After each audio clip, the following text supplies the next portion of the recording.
कहानी। नमस्कार बच्चों, कैसे हैं आप?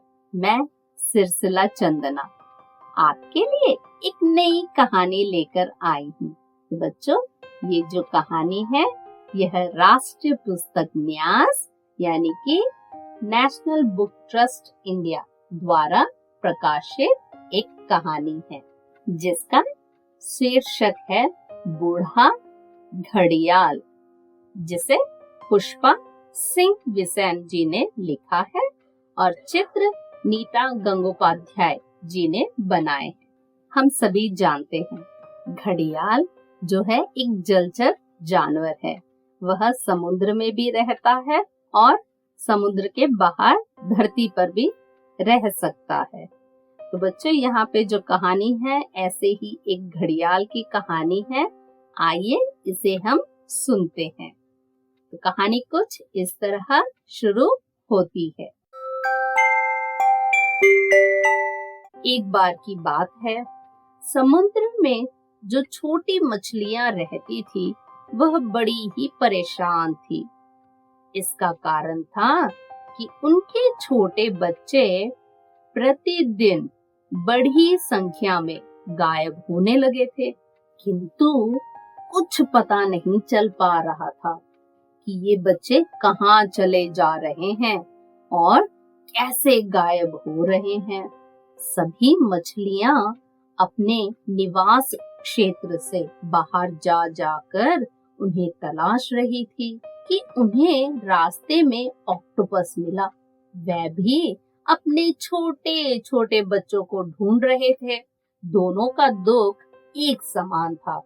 वह सभी मिलजुल कर बच्चों की तलाश में लग गए। आगे उन्हें सील और वॉलरस भी मिले।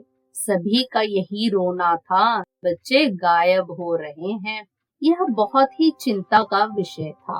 उस समय समुद्र देवता की कृपा से जलपरी महारानी बनी थी। उनके राज्य में सभी सुखी थे। कभी कोई ऐसी चिंताजनक घटना नहीं हुई।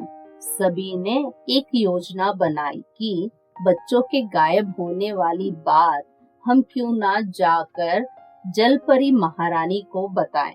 शायद वह हमें इस समस्या से उभार सकेगी, क्योंकि उनके पास बड़े बड़े समुद्री जानवरों की विशाल सेना है जो सारा समुद्र छान मार सकती है और बच्चों के गुम होने का रहस्य भी पता लगा सकती है।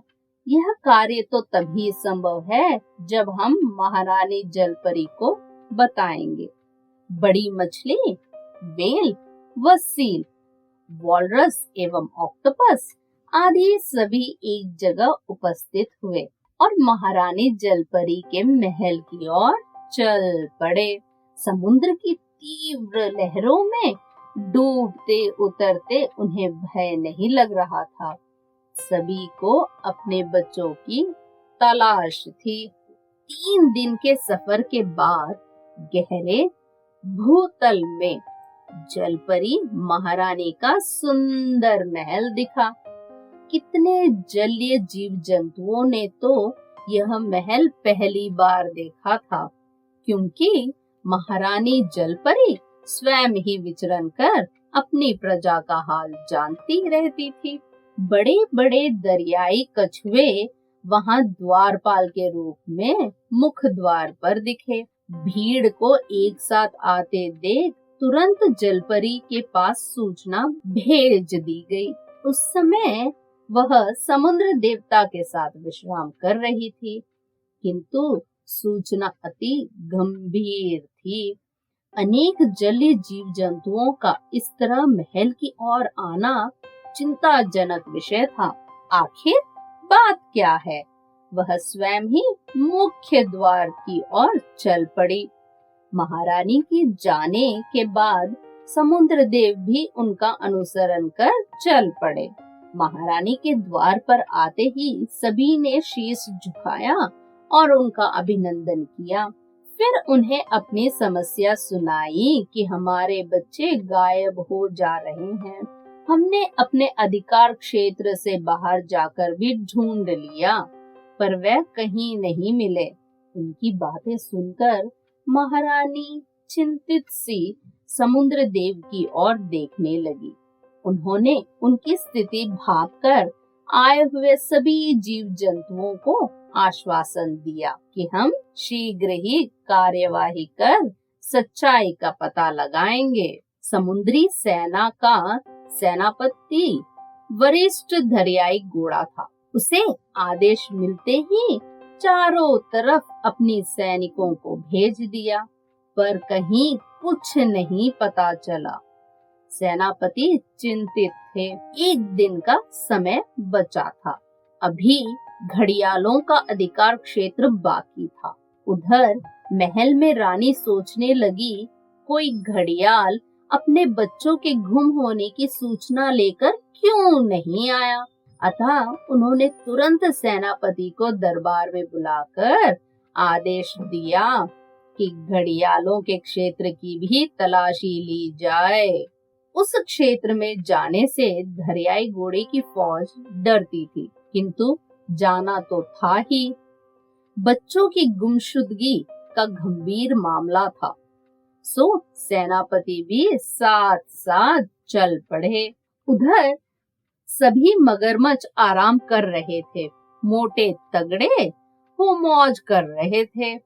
अचानक जलीय सेना की फौज देखे वह चौकन्ने हुए, पर घबराए नहीं। पूरे क्षेत्र की तलाशी ली गई, लेकिन कुछ भी प्राप्त नहीं हुआ। एक बूढ़ा घड़ियाल पूछ बैठा कि आखिर बात क्या है। सेनापति ने उसे सारी बातें बता दी कि किस तरह जलीय जानवरों के बच्चे यहाँ से गायब हो रहे हैं। सभी महारानी जलपरी के पास आए हैं। तब हमें आदेश मिला कि हम पता लगाएं कि ये सबके बच्चे कहाँ गए हैं। बूढ़ा घड़ियाल दयालु था। उसे तो प्रतिदिन दूसरे घड़ियाल भोजन बेचते थे, किंतु यह कहते थे कि हमारी महारानी जलपरी के प्रबंध से भोजन मिल रहा है। वह भी दूसरों के गायब हुए बच्चों को अपना भोजन बना चुका था, किंतु वह सच्चाई जान चुका था। वह भी दूसरों के गायब हुए बच्चों को अपना भोजन बना चुका था, किंतु वह सच्चाई जान चुका था। तलाशी के बाद सभी सैनिक चले गए। वे निराश भी थे। अपने पीछे पीछे बूढ़े घड़ियाल को आते देख सेनापति पूछ बैठे कि आप क्यों परेशान हो रहे हो, आप आराम कीजिए। बूढ़ा घड़ियाल बोला, बेटा मेरा पाँव तो कब्र में लटके पड़े हैं, कब बुलावा आ जाए सोच रहा हूँ कि तुम्हारे नेक कार्य में मैं तुम्हारी मदद कर दूं, तभी मेरा पाप भी माफ होगा। सेनापति कुछ समझता उससे पहले ही बूढ़ा घड़ियाल बोल पड़ा, सभी के बच्चे घड़ियालों ने ही गायब किए हैं और उनको अपना भोजन बनाया है। सेनापति उसे आश्चर्य से देख रहा था। उसे विश्वास नहीं हो रहा था, पर घड़ियाल की उम्र भी झूठ बोलने की नहीं थी। उसने समुद्र के किनारे का वह स्थान भी बता दिया जहां घड़ियाल बच्चों की हड्डियों को बालू में दबा देते थे। सारी सेना उस ओर चल पड़ी। बूढ़े घड़ियाल की बात सच निकली। सभी सैनिकों को महारानी ने शाबाशी दी।